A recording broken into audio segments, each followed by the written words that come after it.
Bismillahirrahmanirrahim. Selamat datang teman-teman kognitariat sekalian, alias teman-teman proletar yang punya daya kognitif tapi tidak punya daya kapital. Kita berkumpul di sini di channel VTuber milik Tutor Ember. Jadi saya ya, namanya Tutor Ember, seorang virtual tutor yang mengajar tes potensi akademik dan juga sedang menempuh studi pasca sarjana sosiologi. Dan kali ini seperti pada yang tertulis di judul video ini, saya mau random talks. Saya mau nyoba ngobrol ngalor ngidul yang ringan-ringan aja.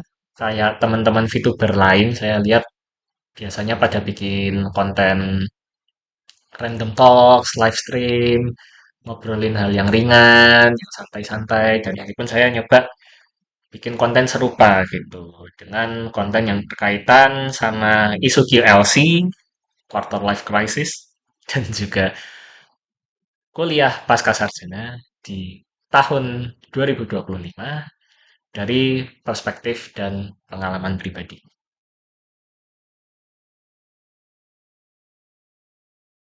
Sebagai pengantar, saya sendiri percaya bahwa salah satu indikator orang pintar adalah mau kuliah S2.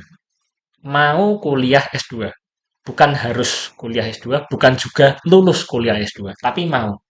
Karena dengan punya kemauan kuliah S2, artinya seseorang tersebut punya semangat untuk belajar mendalami sebuah teori atau bahkan mendaya gunakan teori tersebut untuk menghasilkan manfaat minimal bagi dirinya sendiri atau bahkan mungkin bermanfaat bagi orang lain. Jadi seseorang yang memiliki hasrat menyelami teori-teori ilmiah, lalu teori-teori ilmiah itu dikonkretkan untuk dipraktekkan saat dia masih kuliah atau bahkan pasca kuliah, itulah ciri-ciri orang pintar, terlepas dari bisa atau tidaknya ya. Tapi plot twistnya, saya sendiri justru sebenarnya tidak mau kuliah S2, karena saya merasa sudah cukup untuk belajar sosiologi pas kuliah S1 dulu. Saya merasa sudah cukup dengan ilmu dari S1 dan saya mau fokus menjalani karier content writing di Yogyakarta sambil nyoba peluang-peluang jadi content writer via remote working gitulah. Awalnya seperti itu. Jadi bisa dibilang saya tidak memiliki ciri-ciri hasrat intelektual tersebut ya. Tapi apakah bisa disimpulkan saya adalah orang yang tidak pintar? Ya, bisa jadi. Tapi meskipun awalnya saya tidak mau kuliah S2, keluarga saya memaksa saya untuk ayo kuliah S2, ayo kuliah S2, ayo kuliah S2 dan keluarga saya pun sangat-sangat privilege secara finansial. Keluarga saya punya kemampuan modal keuangan untuk mendanai studi pasca sarjana saya sehingga saya tidak punya pilihan untuk menolak. Lebih-lebih ketika saya mengambil tes potensi akademik Bapenas di tahun April 2000, di tahun 2023 bulan April kalau tidak salah, itu tes yang pertama kali saya coba tanpa les, hanya belajar mandiri, skor saya di 594. Dan saat saya mencoba daftar LPDP untuk kali pertama pun, saya skolastiknya langsung lolos tanpa bimbel, tanpa guru belajar, tanpa relasi dengan mentor-mentor yang sudah lolos LPDP atau semacamnya itu sama sekali tidak. Dan CPNS kemarin pun di seleksi kompetensi dasar skor saya itu 432. Jadi memang bisa dibilang saya memiliki daya kognitif yang dinilai oleh keluarga saya mampu untuk kuliah S2. Dan dalam tanda petik sialnya, saya juga suka belajar orangnya. Jadi mau menolak perintah untuk menginvestasikan kepintaran serta sekian bulan atau tahun umur untuk berkuliah di jenjang S2, saya tidak bisa menolak paksaan keluarga saya. Jadi ya sudah, saya akhirnya kuliah. Dan dari situlah saya kuliah linear, seperti prodi saya di jenjang S1 kemarin, saya ngambil jurusan sosiologi. Dan kali ini S2-nya pun ngambil sosiologi lagi di Universitas Gadjah Mada. Secara garis besar, materi-materi yang saya pelajari di S2 Sosiologi UGM ini isinya relatif concise dan kritis. Itu yang bisa saya rangkum.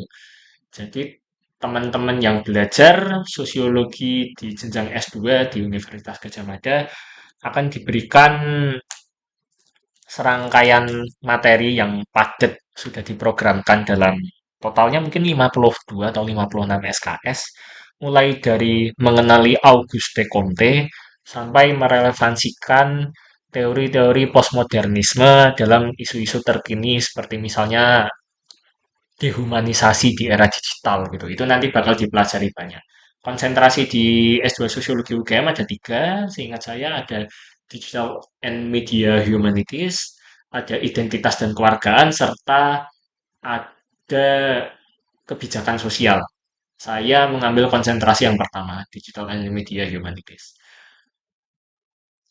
Secara formal sih mungkin seperti itu yang saya dapatkan. Tapi kalau secara lebih personal ataupun let's say semi informal, banyak hal menarik sih yang saya dapatkan dari kuliah S2, setidaknya di 2025 ini. Yang pertama dari circle pertemanan. Fun fact-nya, angkatan saya, angkatan S2 Sosiologi UGM tahun 2025 ini adalah angkatan yang paling gemuk karena total mahasiswanya tuh 35 orang.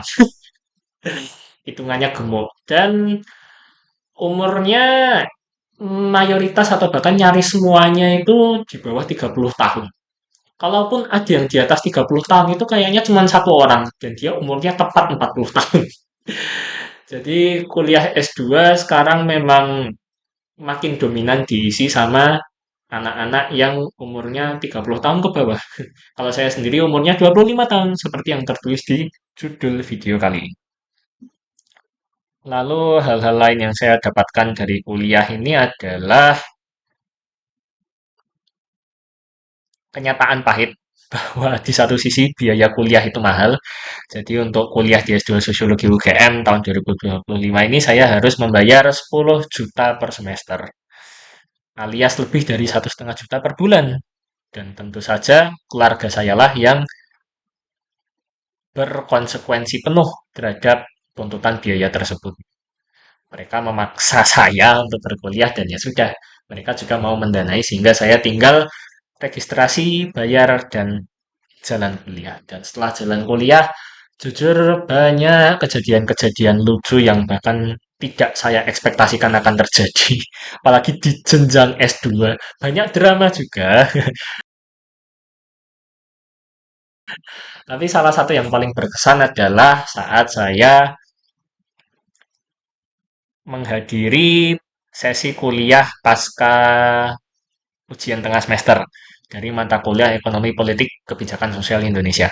Di mana saat itu dosen saya, Profesor Soeharto, memberikan tanggapan beliau terhadap paper-paper UTS take home yang sudah dikerjakan dari teman-teman, yang mana total mahasiswa yang mengambil mata kuliah Ekonomi Politik Kebijakan Sosial Indonesia tersebut kurang lebih 20 orang.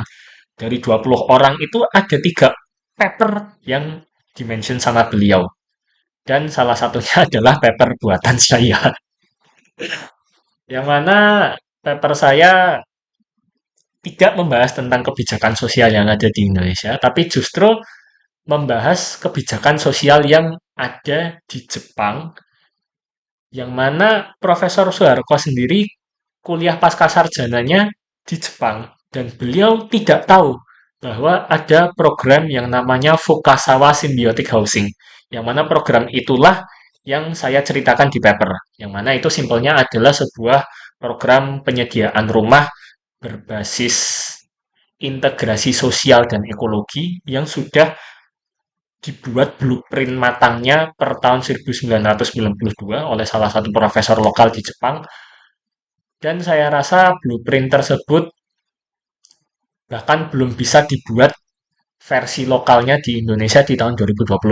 Jadi simpelnya Jepang itu udah punya blueprint program housing di tahun 2002 di tahun 1992 dan 30 tahun berselang Indonesia masih belum punya blueprint penyediaan housing yang selevel itu versi Indonesia. Itu belum ada di Indonesia. Jepang udah ada dari lebih dari 30 tahun yang lalu. Itu yang saya angkat dan ternyata itu dikatakan menarik dan menurut saya itu merupakan sebuah kehormatan terlepas besok Januari 2026 hasil akhir nilai dari mata kuliah saya itu dapatnya berapa saya nggak tahu, tapi jujur itu merupakan sebuah kehormatan bagi saya.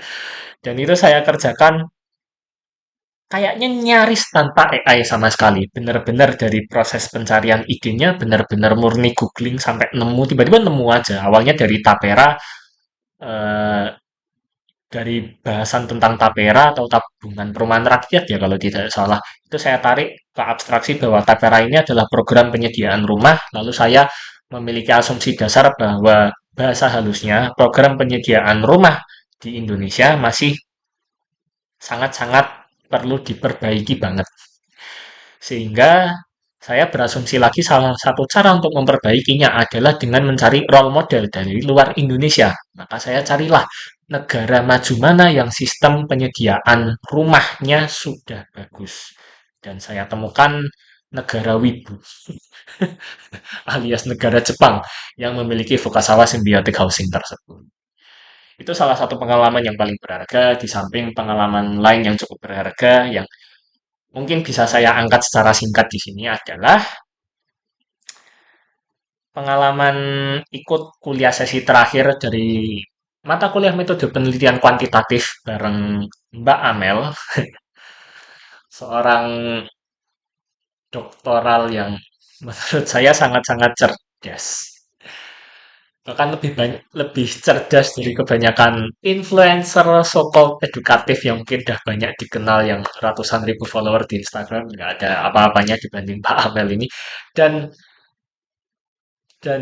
tanpa saya sangka-sangka Mbak Amel, seorang pengajar kuantitatif, bisa stand up komedi di dalam kelas selama 1 jam lebih. Menjelaskan tentang materi statistika deskriptif. Itu pengalaman yang menurut saya sangat mahal. Benar-benar berasa ikut atau berasa dapat tiket kursi VVIP untuk menonton pertunjukan stand up komedi. Tapi yang dibawakan itu materi ilmiah, bisa dibawakan secara kocak dengan guyonan-guyonan yang alami, tapi itu benar-benar bagus kayak saya. Wah, gila. Ternyata dosen-dosen sosiologi sebenarnya banyak sekali yang pintar, tapi sangat disayangkan masih kurang unjuk gigi personal branding. Dan karena itu juga saya sebagai mahasiswa pasca sarjana pengen bisa jadi pembelajar sosiologi yang aktif tampil di publik. Lalu untuk rencana ke depan, tentu saja salah satu yang pasti saya kejar berkaitan dengan studi pasca sarjana ini adalah justru mengembangkan channel YouTube ini sendiri. Karena saya melihat ada urgensi yang sangat besar untuk melakukan aktivitas science communication atau mengkomunikasikan teori-teori ilmiah dari disiplin sosiologi ke masyarakat dengan pembawaan yang ringan tapi edukatif. Saya merasa dosen-dosen sosiologi ataupun orang-orang yang suka belajar sosiologi masih sangat kurang tampil di hadapan publik. Setidaknya di ranah Indonesia dibandingkan dengan keilmuan-keilmuan kedokteran, ekonomi, psikologi ini sosiologi masih kalah. Padahal sosiologi ini sebenarnya sangat-sangat bisa memantik budaya berpikir kritis sekaligus skeptis dengan cara yang etis. Saya sangat percaya akan hal tersebut. Di samping tentu juga ada hal-hal lain yang mau saya kejar seperti misalnya di saat saya merekam dan mengunggah video ini, saya baru mulai menjalani jadwal liburan karena kuliah semester 1 sudah selesai. Di masa-masa liburan ini saya mau ngejar submission paper karena saya belum punya riwayat Google Scholar sama sekali. Nah, di masa-masa awal S2 inilah saya mau ngejar, saya mau kolaborasi sama teman-teman jurusan, saya mau ngide terkait ide-ide paper, lalu saya pilih teman yang kiranya cocok dengan ide tersebut, lalu mau nyoba nembak ke publikasi, at least Sinta 4 atau Sinta 5 lah. Saya belum berani untuk ambisius Q3 gitu, gila kali.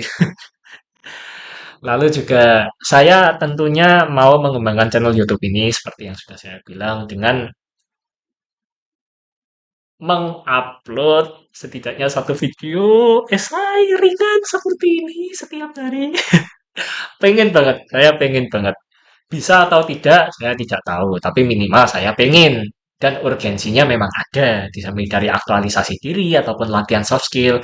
Saya juga merasa sosiologi ini perlu lebih dibuat merakyat. Karena historinya sosiologi itu lahir dari penderitaan rakyat. Masa sekarang sosiologi malah kalah merakyat dibanding ilmu-ilmu yang sebenarnya dipelajari sama mahasiswa yang quote in quote lebih kaya kayak mahasiswa psikologi, mahasiswa ekonomi, mahasiswa manajemen, mahasiswa kedokteran tuh lebih kaya buset daripada mahasiswa sosiologi gitu. Tapi kok sosiologi kalah merakyat. Itulah yang mau saya wujudkan lewat channel VTuber ini. Kurang lebih seperti itu.